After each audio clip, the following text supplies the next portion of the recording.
What's up, y'all? This is Crypto Community College. I am the Crypto Professor. I'm also a great singer, as you can hear. So I'm here with another Pontification, inspired by a few things. First of all, woke up this morning to this Twitter debate between Vitalik and David Sønstebø. I think that's how you say his name. I'll do some more research on that. At first I was saying Sønstebø, but I listened to the interview again with him, which I'll link in the description because you need to listen to it if you're interested in IOTA, which I think you should be. And like all of my YouTube inspirations say, this is not financial advice, merely my opinion and pontification. You like my emo haircut? This isn't even an emo haircut anymore. This shit is just mainstream. Anyways, so Vitalik and David Sønstebø, who you should probably know, Vitalik by now is the founder of Ethereum, and David Sønstebø is, I think he's the CEO of IOTA, or one of the main founders of IOTA. And so they were just going back and forth and debating about the various technologies and implementations of their networks and how IOTA works and versus the direction that Ethereum's going in. So I'll actually just read some of this to you. So Vitalik says, I argue that there are non-zero downsides to proof of stake, and some of our Reddit denizens actively contradict me on that. This other guy, Perlind, I don't know who that is, but says, what is the problem with zero-cost proof of work, i.e. IOTA? Vitalik says, way too much imbalance between proof of work capabilities and average sender node, low power, no good ASICs, and proof of work capabilities of potential attacker. Okay, so what I think he's saying is potential attacks on the network could be using super powerful computers and these ASIC processors to attack the IOTA network. But I think Vitalik is actually misunderstanding the way that IOTA works. Vitalik says again, per transaction or per consensus message, proof of work is good for anti-denial of service and as an efficiency tool to reduce security parameters. For example, Starks, but for consensus it's a bad idea. Okay, so David Sønstebø comes in and says, let me know when you've learned about network-bound proof of work and dare to continue the discussion with Ivan Cheglo, the guy who laid the groundwork for Ethereum's proof of stake future. Until then, please refrain from commenting on things you don't grasp. Your recent track record is bad. Shots fired. Vitalik comes back. Network-bound proof of work sounds like proof of IP address, which is proof of authority, where the entity that hands out IP addresses is the authority. David Sønstebø, the IOTA guy, comes back. That's not at all what it is. When you resort to arguing based on what it sounds like, you should really sit down and contemplate your process of reviewing concepts that are new to you. Vitalik says, he gives a link and says, this relies on having a set of servers that must be accessed. Who runs the servers? If the attacker can become a server, then once they control 51% of those, they can break the proof of work. Some other person comes from beyond and says, it's not that network-bound proof of work that will be used in Internet of Things environment. In IOTA, ability of a node to occupy some range of the EM spectrum for, alright, so whatever. Vitalik says, isn't this just incentivizing spamming the EM spectrum as a kind of 51% attack? David Sønstebø says, how are you proposing to spam the spectrum globally 24/7? Vitalik says, not globally, just locally enough. Okay, not globally, just locally, enough to spoof any individual device. David Sønstebø says, that doesn't disrupt the IOTA network though. I could take a radio jammer or better a damn hammer and smash your IoT device to deny its service. That has no implication whatsoever on IOTA as a protocol. Wow. All right, so sorry, I know that was a lot.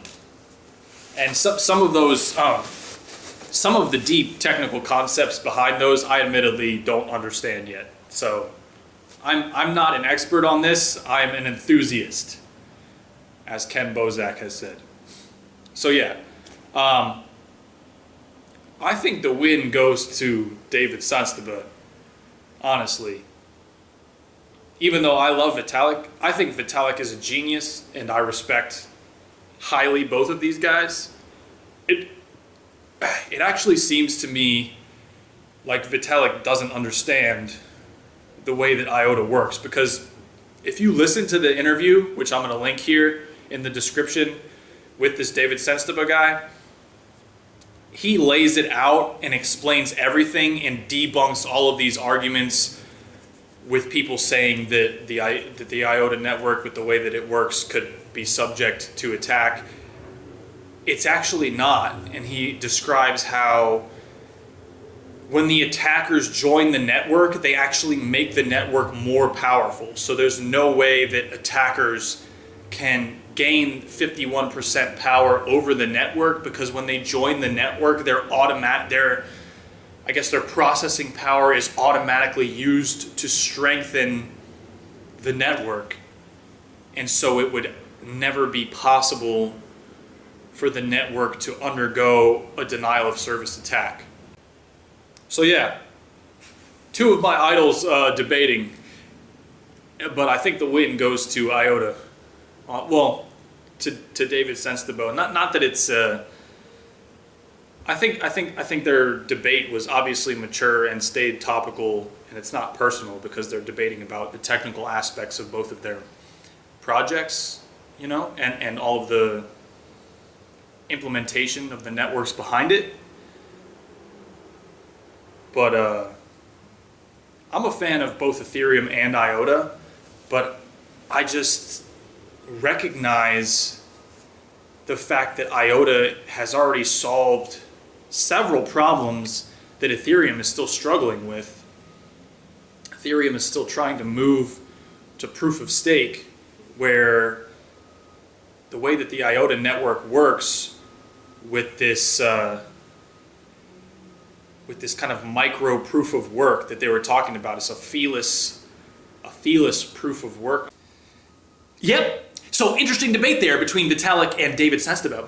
Next thing I wanted to talk about was Ripple signing deals with Santander Bank and American Express. Okay. So this channel is very new, and I appreciate you watching, by the way, and being part of our crypto community college. Smash the like, subscribe, share the love. So I wanted to talk about Ripple a bit. Ripple signed these deals with American Express and Santander Bank. Ripple is a frickin' centralized bank coin. Well, XRP is XRP is their coin. Ripple is a centralized bank network. They're just trying to help the banks get on the blockchain. And to be completely honest with you, I'm not with the vision of Ripple. I'm with the vision of decentralized cryptos, right? So I'm all about the decentralized vision of us being able to control our own money and value, and no single entity being able to control the networks that we use, because that's the future. And it was all created in the wake of the 2008 financial crash. If you're not familiar with how this all started with Bitcoin, you should watch the Banking on Bitcoin documentary on Netflix, which I watched the other day, and it reignited within me this vision that Bitcoin was originally based on, which Bitcoin has actually gotten away from, and that we've discussed in the past and will discuss in the future. But I wanted to talk about Ripple. Honestly, I hold some Ripple, not a lot. I thought about selling my Ripple and trading it for other coins that I believe in the vision of, such as Ethereum and IOTA. I think I'm just gonna keep my Ripple, my XRP though, just to hedge, for no other reason than just a financial reason, because the price might go up. So that's the selfish side of me. I'm just gonna hold on to the bit of XRP that I have and just see what happens. I mean, just to keep my portfolio diverse and just to hedge. But I agree with everybody who says that, who doesn't believe in Ripple, because Ripple's just trying to help the banks and the old financial institution. So there's your pontification for today. This is Crypto Community College. I'm the crypto professor signing off. Have a great day. Have a great week. Oh yeah, we didn't even talk about the market in general, but all the cryptos is soaring. It's beautiful. IOTA is almost at $1. It's great. Last time I checked, let's just go ahead and do a check here real quick. IOTA is at 96 cents, almost at $1. Yeah. Ether is at $366. Crushing it. The bull is raging. It's time to rage! The bull is raging! Yeah. Anyway, this is Crypto Community College. Peace.